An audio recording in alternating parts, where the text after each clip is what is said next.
بسم اللہ الرحمن الرحیم۔ السلام علیکم ورحمۃ اللہ وبرکاتہ۔ دیکھتی آنکھوں اور سنتے کانوں آپ کو میرا تہہ دل سے سلام۔ معزز ناظرین، آج کی اس ویڈیو میں ہم آپ کو حضرت صالح علیہ السلام اور ان کی اونٹنی کے قصے کا پارٹ 2 سنائیں گے۔ جب حضرت صالح علیہ السلام کی قوم نے ان کی بہت مخالفت کی، لیکن پھر بھی ان کی مخالفت کے باوجود حضرت صالح علیہ السلام نے تبلیغ کا کام جاری رکھا، اور کافی عرصہ کی جدوجہد کے بعد کچھ لوگ آپ پر ایمان لے آئے، لیکن قوم سمود کی اکثر لوگوں نے اب بھی آپ کا مذاق اڑایا۔ آخر قوم کے لوگوں نے ایک فیصلہ کیا کہ حضرت صلی اللہ علیہ السلام کی آزمائش کی جانی چاہیے، تاکہ پتہ چل جائے کہ وہ واقعی اللہ کے نبی ہیں یا پھر ہمارے ساتھ مذاق کر رہے ہیں۔ در حقیقت یہ شیطان تھا جس نے ان کے دلوں میں یہ بات ڈالی تھی، ورنہ اللہ کے نبی کے بارے میں ایسا سوچنا بھی بہت بڑا گناہ ہے۔ آخر ایک دن سب لوگ حضرت صالح علیہ السلام کے گرد جمع ہو گئے اور کہنے لگے، ہم تو تمہیں اپنی ہی طرح کا آدمی سمجھتے ہیں، اگر تم واقعی اللہ تعالیٰ کے نبی ہو تو کوئی معجزہ دکھاؤ۔ حضرت صالح علیہ السلام نے فرمایا کہ دیکھو، میں جانتا ہوں تم لوگ معجزہ دیکھ کر بھی ایمان نہیں لاؤ گے، اور اللہ سبحانہ تعالیٰ کی سنت یہ ہے کہ جب کوئی قوم معجزہ دیکھ کر بھی ایمان نہ لائے تو اللہ سبحانہ تعالیٰ اس پر اپنا عذاب نازل فرماتا ہے۔ قوم کے سردار کہنے لگے، اے صالح، تم معجزہ تو دکھاؤ، ہم تم پر ضرور ایمان لائیں گے۔ حضرت صالح علیہ السلام نے فرمایا کہ تم کس قسم کی نشانی دیکھنا چاہتے ہو؟ قوم کے سرداروں نے کچھ دیر سوچا، آپس میں مشورہ کیا اور طے کیا کہ ایسا سخت مطالبہ کیا جائے جسے صالح علیہ السلام پورا نہ کر سکیں۔ وہ سب آپس میں مشورہ کرنے کے بعد بولے، اے صالح، کیا آپ کا رب ہر شے پر قادر ہے؟ سیدنا صالح علیہ السلام نے فرمایا، ہاں بے شک۔ ان میں سے ایک سردار نے کہا، اچھا تو پھر اے صالح، تم ہمیں اس سامنے والے پہاڑ سے ایک ایسی اونٹنی نکال کر دکھاؤ جو عام اونٹنیوں جیسی نہ ہو، بلکہ اتنی موٹی اور اتنی بڑی ہو، اس پہاڑ سے نکلنے کے بعد اس اونٹنی کے بچہ بھی پیدا ہو۔ حضرت صالح علیہ السلام نے اللہ تعالیٰ کے حضور دعا فرمائی، اور فوراً ہی پہاڑ سے ایک اونٹنی آہستہ آہستہ باہر نکل آئی۔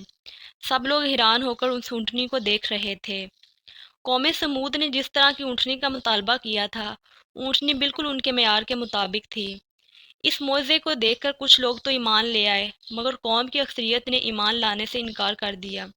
حضرت صالح علیہ السلام نے ان سے کہا، یہ اونٹنی اللہ سبحانہ تعالیٰ کی نشانیوں میں سے ایک نشانی ہے، لہٰذا اس کے ساتھ کوئی برا سلوک نہیں کرنا۔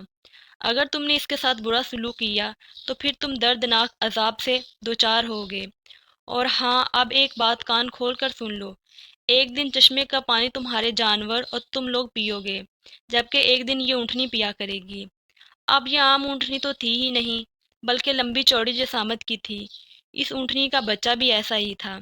جب یہ اونٹنی جنگل میں چرنے کے لیے جاتی تو تمام جانور اس سے ڈر کر بھاگ جاتے۔ یہ اونٹنی دودھ بھی اتنا دیتی تھی کہ ساری بستی والوں کے لیے کافی ہوتا تھا، اور ان کے گھروں کے سارے برتن اس سے بھر جاتے۔ آخر کار اس طرح کافی وقت گزر گیا۔ ایک دن تمام کافر سردار جمع ہوئے اور کہنے لگے کہ اس طرح معاملہ کب تک چلتا رہے گا کہ ایک دن یہ اونٹنی پانی پیے گی اور ایک دن ہم سب لوگ، آخر کب تک یہ ہوتا رہے گا؟ انہوں نے فیصلہ کیا کہ اس کا صرف ایک ہی حل ہے کہ اونٹنی کو راستے سے ہٹا دیا جائے، یعنی اس کو ختم کر دیا جائے۔ اب وہ اونٹنی کو مارنے کی سازش کرنے لگے۔ جب سیدنا صالح علیہ السلام کو قوم کی اس ارادے کی خبر ملی تو آپ علیہ السلام نے قوم کو سمجھایا کہ اگر تم نے اس اونٹنی کو ہلاک کیا تو ٹھیک تیسرے دن تمہارے اوپر عذاب نازل ہوگا۔ مگر ان میں سے ایک سردار اپنے ساتھیوں کو تسلی دیتے ہوئے بولا کہ اگر عذاب آیا تو ہمارے ساتھ صالح علیہ السلام اور ان کے پیروکاروں پر بھی تو عذاب آئے گا۔ آخر کار انہوں نے اونٹنی کو قتل کرنے کا مضبوط ارادہ کر لیا۔ اونٹنی کے قتل کا کام قدار بن صالف کے ٹولے کو دیا گیا۔ قوم سمود میں 9 افراد ایسے تھے جو بہت زیادہ شیطانیاں کیا کرتے تھے۔ اس بدماش ٹولہ کے سرگنا کا نام قدار بن صالف تھا۔ وہ بے حد ظالم انسان تھا۔ غرض یہ کہ اونٹنی کو قتل کرنے کا کام قدار بن صالف کے سپرد کر دیا گیا اور اسے مال و دولت کا لالچ بھی دیا گیا۔ ایک دن ان بدماشوں کا یہ ٹولہ اونٹنی کے راستے میں گھات لگا کے بیٹھ گیا کہ جیسے ہی اونٹنی پانی پی کر پلٹے گی تو ہم اس کو وہیں چراگاہ میں مار ڈالیں گے۔